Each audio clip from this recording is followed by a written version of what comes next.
John 10:10.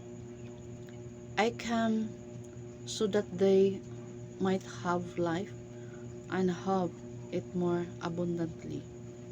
Jesus came into the world in order that people might experience new life. Jesus came in order to deliver mankind from the bondage of sin and Satan and to restore the fellowship with God. Intended from the beginning, Jesus came to bring salvation to men, and not only did Jesus bring new life, but that new life was to be a life of abundance, with the fullness of the Spirit, a life of peace, joy, and love experience concretely in our day-to-day existence. It was to be a life of power and fruitfulness for the kingdom. How can we experience this new life? I have come to all sinners. Mark 2 verse 17. Atong basahon.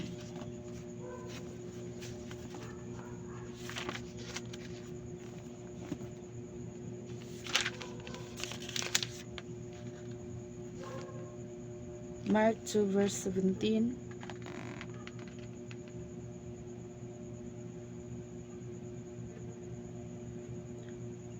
Nadungog ni Jesus ang ilang pangutana, busa gitubag niya sila, pinagi sa sambingay. Ang tao nga maayog panglawas, wala magkinahanglan og doktor. Ang masakiton lang, busa wala ako muanhi aron sa pagtawag sa mga nagatuo nga sila matarong kun dili sa mga makasasala. So anhi tanong,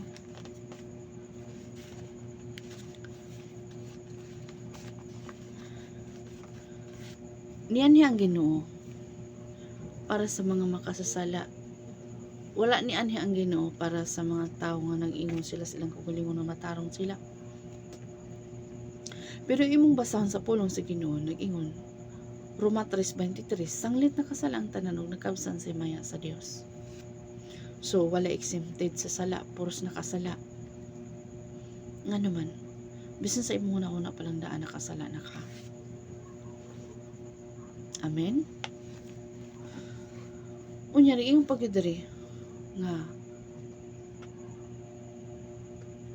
ang masakiton ra mo'y nagkinahanglan og doktor. No? So naghisgot ang Ginoo sa physical nga bahin og doktor. Arita sa physical nga bahin. Ngano nga ingon man sa Ginoo nga naghisgot man siya og doktor. Ari sa physical nga bahin, gitawag siya ingon nga kining siyensya ba atong mabasa sa pulong sa Dios nga nagaingon nga walay si bisan kinsa dinhi sa kalibutan nga dili pinaagi sa Dios. Pinaagi gid sa Ginoo no. Muna nga dili na to i-reject ang kanang doktor. Ano? Kay gitigaan pud sila og ang tanan wisdom gikan na sa Ginoo para mapahayag ang iyang pagkagamhanan. Unsay mabuhat sa tao, unsay makreate sa tao, gihatag na sa Ginoo kaniya para na mapa-implementar ang iyang gahom. Mapahayag ang iyang gahom. Makita ang iyang gahom. Dili kay gitawag siya ingon nga bright ka, akuan ka. Dili. So wala na to i-reject ang siyensya no kanang doktor. Kay bisan si Lucas doktor man. Doktor si Lucas no, physician. So manay giingon sa Ginoo din na wala ang masakit nun ra mo'y nagkinahanglan og doktor, no? Ari sa espirituhanon nga bahin. Sa atong espirituhanon nga bahin, kani bitang masakiton ang atong espirituhanon nga bahin. Manang moduol kita Ginoo, no? Kay maora man nimo hell, no? Muayo sa mga balatian nga nangaguba sa espirituhanon nga bahin, pagbati ba nangaguba. So ma-restore ta niini. Ang physical na kinahanglan og doktor, ang spiritual na kinahanglan og unsa man? Ginoo. Amen. Nagkinahanglan kita og Ginoo. Amen ba? Ang atong physical nagkinahanglan sa og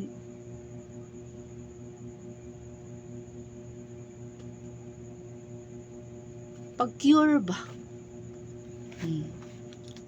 Unya, gitawag sa ingon nga, di po tapod ingon magsalig na lang pod og doktor. Kay wala may lain na tong doktor ang Ginoo man. Amen. Pinagid sa mga labod sa Ginoo na ayo ta. 39 ka lashes sa Ginoo na ayo ta. Isugid na to sa atong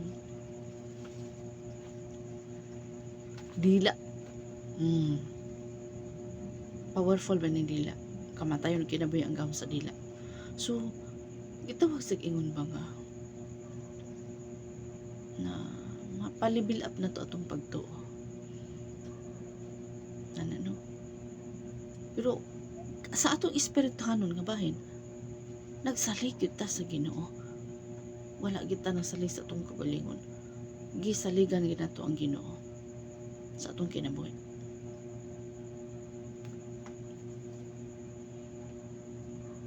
Ikaw, nagkinahanglan ka Ginoo? Ako sa nagkinahanglan ko Ginoo. Kay maningon, I have nothing without you. Wala tayo mahimo kung wala ang Ginoo sa atong kinabuhi. So, munang kinahanglan kita Ginoo. Nagkinahanglan kita kang Jesus Christ. Wala tayo nag-ingon nga may natanlaki. No? Magpatabang kita sa Ginoo yun. Magpatabang kita sa Holy Spirit. Kaya siya ang magtatabang. Muna ipadala sa Ginoo nga magtatabang sa atong kinabuhi ang iyang Espiritu Santo. Take note ha. Sa atong physical, nagkinahanglan og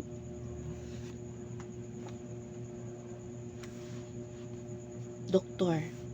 Pero dili sa tanang panahon nga sige na lang putag no, kay ang atong doktor nga tinuod mao man si Jesus Christ.